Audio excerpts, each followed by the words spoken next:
Please help me welcome the final speaker for today, Curtis Jones. Curtis is the Senior Vice President of the Academy at Bank of America, and we are so happy to have him with us. Curtis, the session is all yours.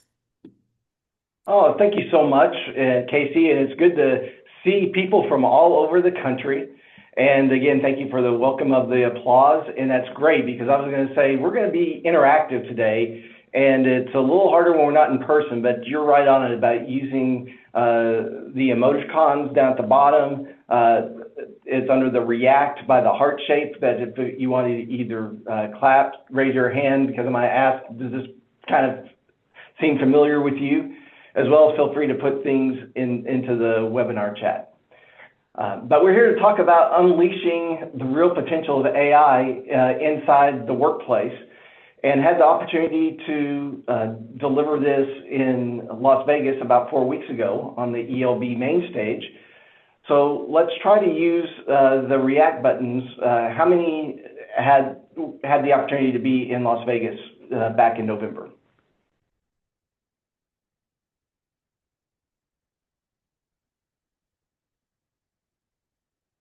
So seeing some, and it looks like we have 60 plus here. So I think this is how I want to start the session is just sharing with you some pictures from the time that we were together in Las Vegas. And Casey, you want to confirm for me that you're seeing my screen and the fun pictures, from the main conference room? Yes, sir. It looks beautiful. Well, this isn't so much to share pictures about me, but it kind of sets up the story as we get into unleashing the power of AI at your workplace. So we had a day of some workshops, and then there was a great mixer that first night, and the theme to the whole room was back to the 90s. ELB Learning did such a great job with that. And you can see that you had several options thinking about the 90s, right? You could be the bright pastel colors. You could do the grunge look and the plaid look. I chose to go with the boy band look and have my Backstreet Boys shirt underneath there. And there were some pins being made at the ELB office there with Friends and Simpsons. So we had a great time in 90s cover band. And you can see they had the walls decorated with TV shows from the 90s, and another wall had the movies from the 90s. And I just wanted to explain why it was I looked like I was on the set of In Living Color or Living Single with all the bright neon colors from that day. So let's think about the 90s for just a second. How many of you, and I'm going to ask you to use the react buttons, or you can put it in chat if you'd like. How many of you can remember when you came to work and you sat at a desk that did not have a computer monitor on it? You may remember that. I think it was about 1992 whenever we started having the desktop computers. And actually, not all of us had them. It was a pretty big privilege to have a computer sitting on top of your desk. And you maybe thought about DOS and when Windows got here in the mid-90s, that was just a game changer. All right, still in the 90s, how many of you can remember the first time that you received a corporate email? Remember that? You used to get about 3 of them a week. And most of the time it was about the company picnic or somebody's birth announcement. That we kind of figured out how to start using DG lists and how to use that to make our business more efficient. Hard to believe that that's 30 years ago. All right, let's try one more. How many of you can remember the first time that you used a corporate cell phone or a cell phone to do work? That I was living in Los Angeles at the time it was probably the later 90s, and I thought that was just the biggest George Jetson looking into the future deal, that I could be on the phone with the New York office while I was traveling and commuting into work. Of course, you guys remember roaming charges. I think I had to explain why I had a $400 cell phone bill the first month. So things have changed. We figured out how to change and how to make it, how we're going to be more efficient with that. just like those times in the mid-90s of there was great change, we're really on the precipice of doing that again. Quite frankly, it's already here, and that it is going to change much faster than anything else in the human race about how AI is going to help us reshape how work looks and how we're going to be more efficient with that. And then the challenge is, right, that how many of us get that direction from senior management of, okay, start incorporating AI, and then you're kind of sitting here of, okay, now what? So we're going to talk about that a little bit today, and how do we get beyond, all the press of AI is helping fuel the economy, that adoption is spreading. There's still some uneasiness in the labor market, but it's starting to be seen as how it can be a productivity enhancer.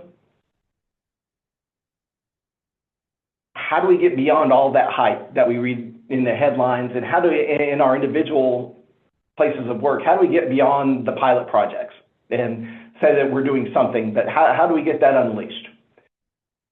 We're going to talk today about there's some challenges, right? There's technology, there's just the cultural bias challenges, there's some operational infrastructure things that we have to think about and navigate through. So we're going to kind of talk about where your particular organization is in the maturity stages. You're going to have a pretty frank conversation about, as leaders in the L&D space, right? What was our role, and what should we be doing to get our teams ready? How can we be shaping strategy and redesign strategies?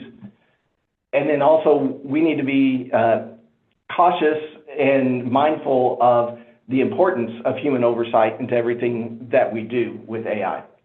So we're going to have some discussion. You guys are already being great participants, and we're going to do some collaborative learning and some storytelling along the way, and then some reflection on the end of where do we go from here.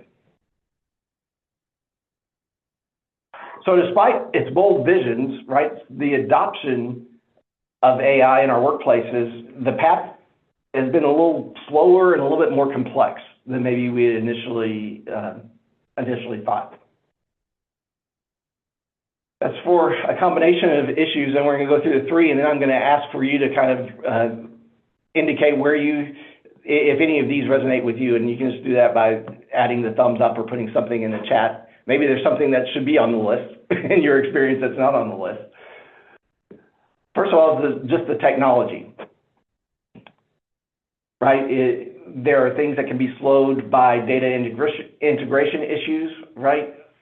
And are there some infrastructure limitations at your respective firms that you have to get ready to be able to both consume AI as well as govern it? Here's one that my organization is really, it's a hard nut to crack, is that everybody seems to be really entrenched in legacy systems, meaning the way that work flows and the things that you use to get your work done. And everybody seems to say, yes, we're ready to be better, more efficient, but when you start messing with their tool, sometimes that's a hard nut to get through and can hinder progress. And then the final one is, there's job loss fear among the staff, and there's a resistance to AI adoption and what that might mean to their future jobs and their future work. So either through this chat, or if you want to add which one of those seems to be the biggest challenge for you, or if you want to give a thumbs up of, yes, I have the same thing, or laugh if I have the same situation. What do you guys think?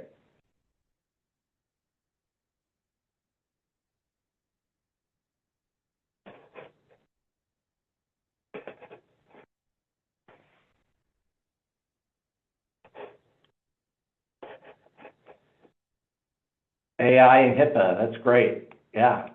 Job loss, definitely.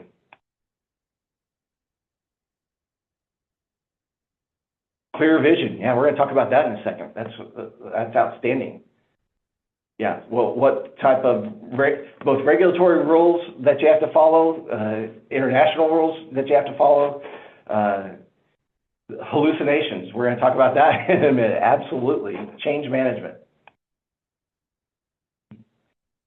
So what I would say is, yeah, the first key to success in unleashing AI's potential, right, is you have to have a comprehensive change management strategy that requires lots of preparation. It requires education up to senior leadership. It's down to our staffs. It's reaching out to our peers, right? It's just not a learning problem. It's not just a technology challenge, that all of us need to be together and have a clear vision to move forward. And then here's to me, the critical one. Everybody can agree, okay, we're on the same vision. Now we're going to all agree that we're going to do all the change management activities that are going to be associated with that. And having strong project management and strong senior leadership there is a key.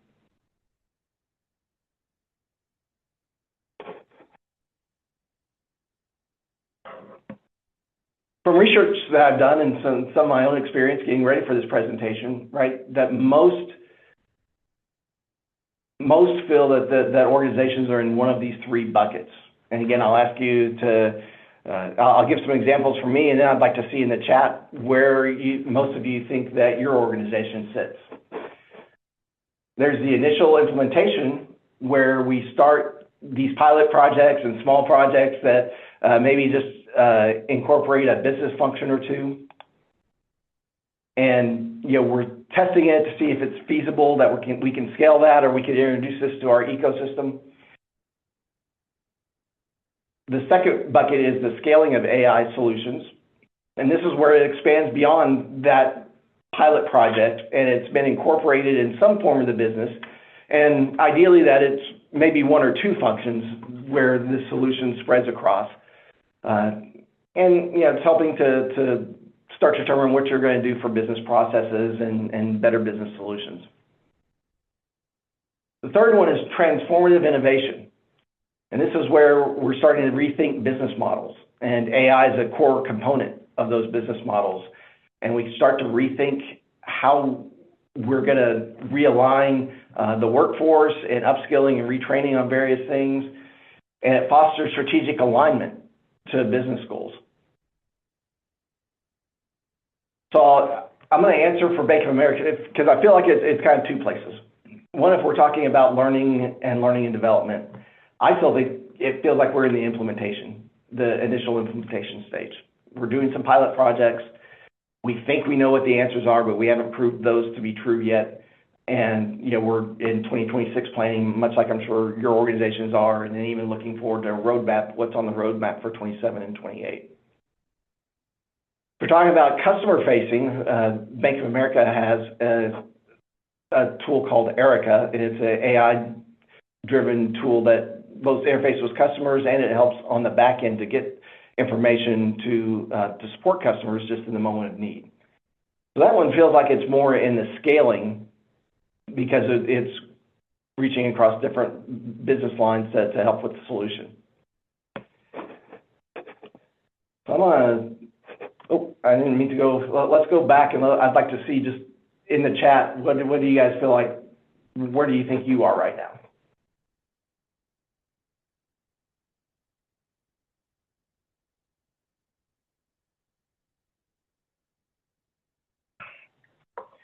Mark, thank you for your comment. I think it's running downhill with AI. Yeah. So I see one initial and some scaling. Scaling, that's great. That's funny, Mark. So am I. Those that are, if anybody's saying transformative, I want to say congratulations, because you're out front ahead of the rest of us, but we're getting on the track, and that we're trying to catch up with you. So watch out, we're coming, but we'll learn from your successes.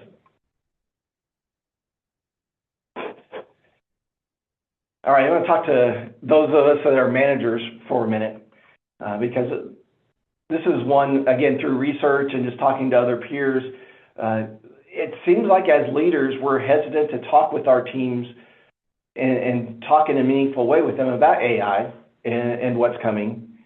And I think there's 3 or 4 reasons for that, and I think I'm going to share some stories of things that I'm doing and to see, thumbs up or hearts or anything if any of this resonates with you guys.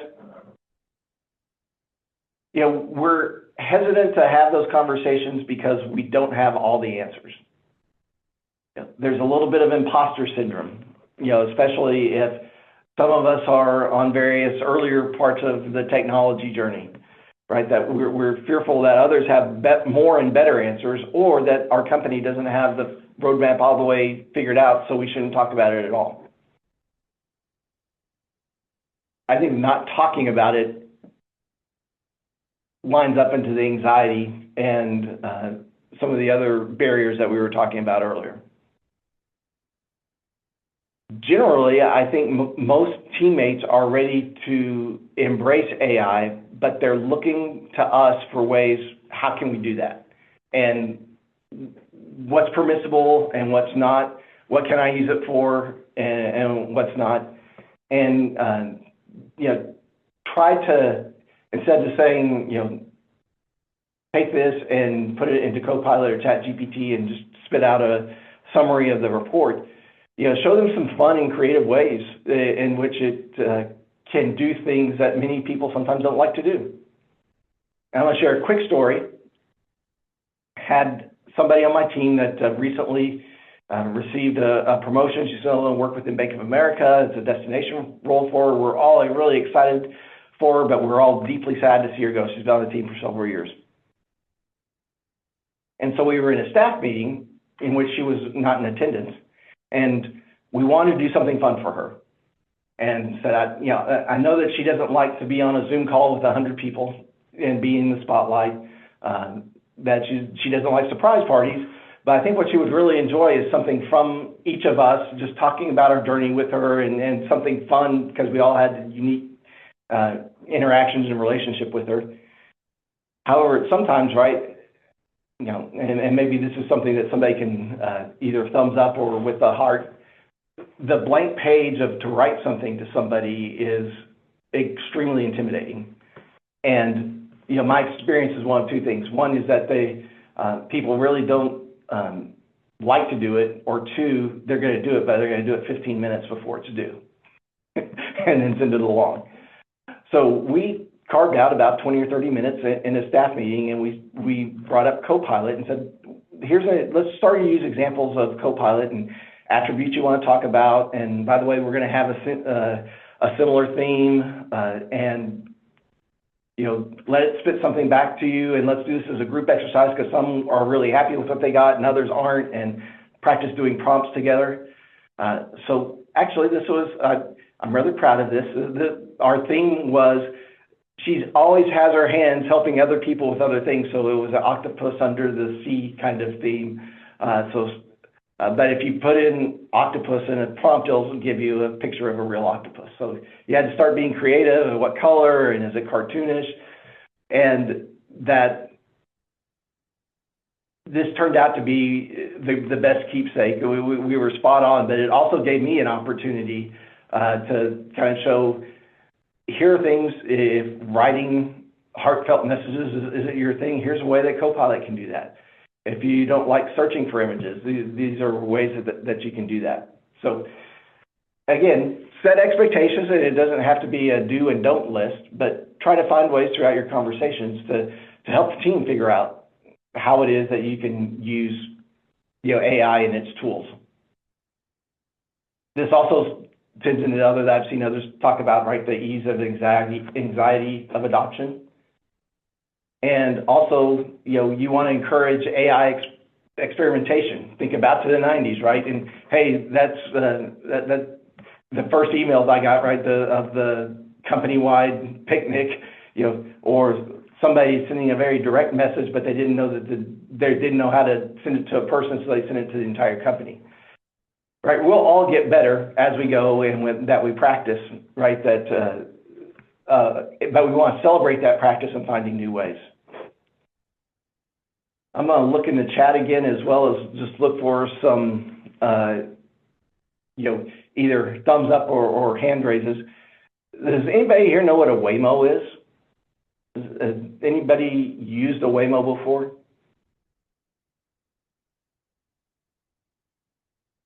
Driverless taxi, that's right. It's an anonymous driver, right? And I was having a conversation with somebody in my team about agentic AI, and we were talking about how do we have authentic conversations and conversations that people will remember. And we talked about how that the driverless car is an example of agentic AI, where you kind of sit in, you kind of give it some prompts, but it learns the drive and get you there safely. So I said, here's what I want you to do. I want you to take a couple of your teammates. You guys take a Waymo, go get some coffee, come back. I'll expense it for you. But I want you to record it on your phone and get everybody's reactions and interview what that experience was like. And then whenever you come back, use Copilot to ask you how to edit this down to a 2-minute video. And then we'll share it on a team call. So first of all, they enjoyed the experience. Though I have to admit, when they showed me the video and 3 of my staff members were pulling into freeway traffic without a driver, made my heart stop for just a second. But they had the experience, brought it. We had the opportunity to talk about it, and it became like a viral thing within the company. And all of a sudden, now there was 3 or 4 audiences that wanted to hear about this experience, and it was a great way to talk about AI in a way that people weren't accustomed to. So proactively conversations help the team set expectations of how you can and can't use it, and that changes by role and by company. Help them ease anxiety and then just encourage and have some fun with experimentation.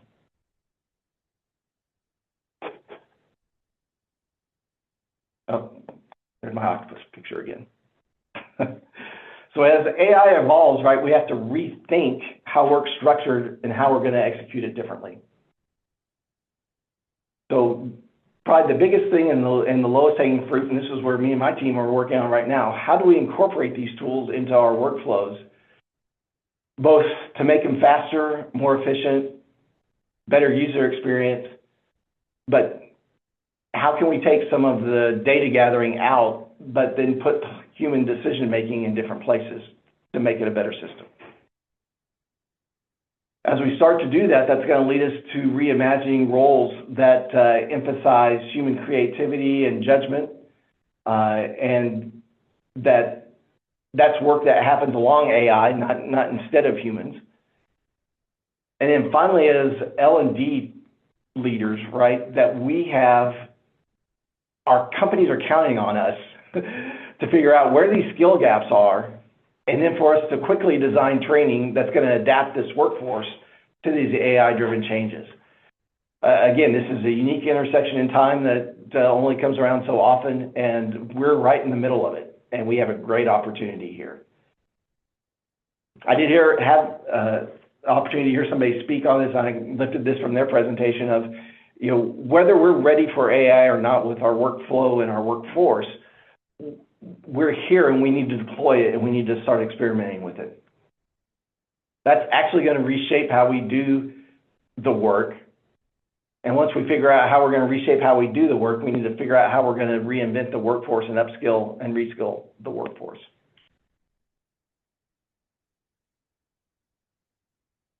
If you hadn't heard or figured out yet, the human in the loop or human in the middle is critical to the change that's coming and the amount of change that's coming.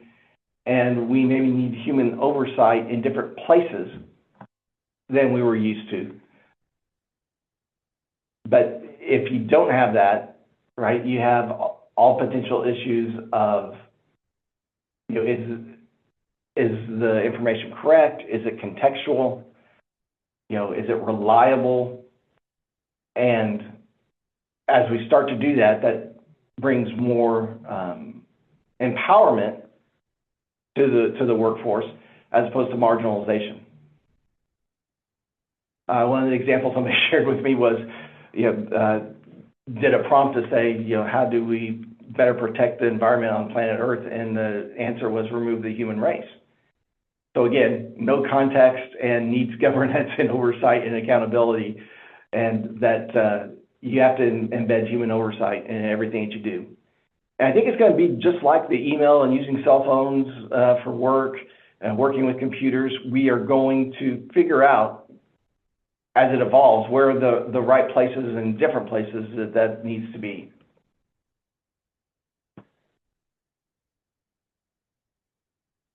So how do we talk with we talk about how we talk about with our employees. How do we talk about with our managers? And one of the most interesting things I found as I was doing research for this presentation was that most CEOs, 70–75%, said that they didn't think that their AI technology was aligned to their business outcomes or their business goals. Again, both as L&D people and as people supporting our business partners, what a fantastic opportunity to show value, to help use AI and speak with senior leadership about how we're going to be able to do this better, faster, or at reduced cost. Again, you want to always talk about the human integration, and that's going to change. It's going to evolve how we're going to do the roles. And then depending on your industry, right, there are all kinds of risks, in financial industry, pharma industry, et cetera, that we have to be able to prove that the systems that were put in place are trustworthy. And again, tying into the human integration right above that.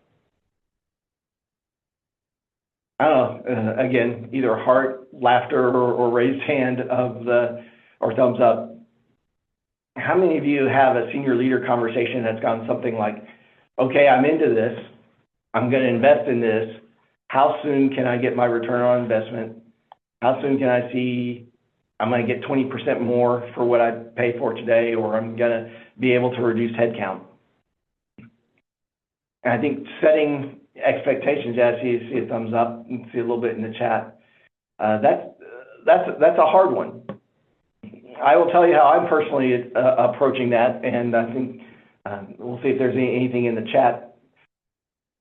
I'm going to lean into it's going to raise the quality, it's going to quicken the pace, and it's going to be a better employee experience. It's going to be a better training experience that is going to produce better business outcomes. And that's going to become part of everything that we do. It's going to become like spell check and grammar check that in the mid-90s didn't seem to exist, but now it's part of everything we do.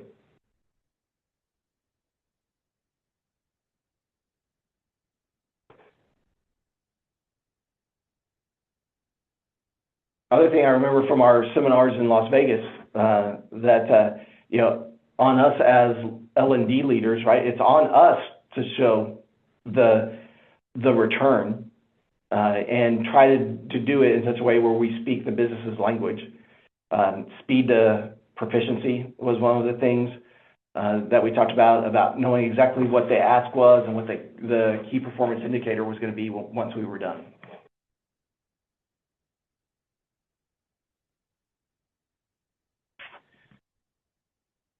So again, our discussion here was about where are you on the AI maturity journey? We're all seem to be in different places. Most of us aren't at the front leading. We're trying to get on the track and get started. It requires strategic planning, critical that it's leadership engagement beyond go do AI, but laying out the roadmap and having endorsement of AI and the activities that are going to happen with that. Be thinking ahead of time, right? How is this going to redesign our workforce structures, right? Where the workflows are going to happen first. Once we get the workflows done, how is that going to need to redesign and upskill the workforce? And how do we do it with the human in the loop and AI beside us to make sure that we don't find ourselves in an ethical situation or any type of risk to the company. One quick thing I'd share here, and hopefully these online seminars and other opportunities is, sharing knowledge is tribal, right? Share it with your teams, share it with those that are around you within your organizations, and engage in coalitions to figure out this isn't just a learning issue. It's not just how do you design content faster. It's not just a technology thing. It's not just a sales thing. It's like, how do we collectively come together and show the human capability where we can leverage this technology, again, to get us better, faster, and a more efficient cost. And also reach out to where you can for things like this, where you're talking to other people within your industry or other people that are on the same journey. We're going to get there together faster. And again, my information, I think, will be whenever we send this out. I'm happy to engage in any additional conversations. But the role of learning and development, right? You're the secret sauce. We have the unique opportunity, and our businesses are counting on us to foster new skill development to support AI and to help align AI to business goals and to champion change. Again, we are at a point like we haven't been in 30 years. I think that you are the secret sauce to successfully unlocking AI's real potential in your workforce. And most importantly, have some fun as you go along, because you'll always remember this point in your career.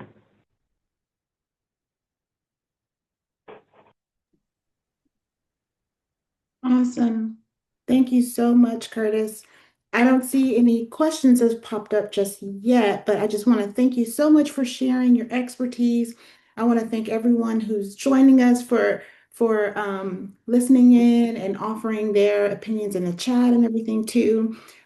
So this wraps up the first day of ELBX Online, but we do have 2 more days, so be sure to join us tomorrow and the day after that to continue this fun. You'll have an opportunity to connect with Curtis, see the replay of this session as well. So thank you, everybody. And we'll see you real soon.